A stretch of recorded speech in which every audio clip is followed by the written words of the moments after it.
sasa leo tarehe 14 mwezi wa 5 mwaka 2025.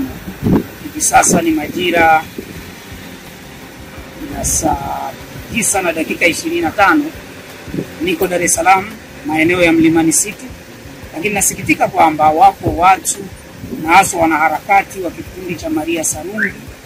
Muda mchache uliopita Hilda Newton ameandika kwamba mimi John Mrema niko Kahama na mkuu wa wilaya ya Kahama na shawishi wanachama wa Chadema wajiondoe Chadema. Nataka kusema huo ni uongo kama uongo mwingine. Wamezoea kutunga mambo ya uongo kwa muda mrefu sasa. Ameandika Hilda Newton kwenye mtandao wake wa X saa 1:30 iliyopita kwamba niko Kahama, niko na mkuu wa wilaya na shawishi wanachama wa Chadema waondoke Chadema. Sasa kama wanaweza kuandika uongo wa namna hiyo, fikirieni wanaandika na kusambaza uongo wa namna gani na wa kiasi gani, na wananchi wanaendelea kulishwa uongo, wanakuwa na chuki na watu. Kumbe watu wako kwenye mradi wao wakiana harakati za uongo za kulisha watu uongo. Wamefanya huo uongo kwa miaka 2.5 sasa. Kwa mimi napenda kukemea hiyo tabia na msiendelee kuwaamini hawa watu kwa sababu nathibitisha kwamba ni waongo. Mimi ni John Mrema. Kwa sasa leo tarehe 14 mwezi wa 5 mwaka 2025. Hivi sasa ni majira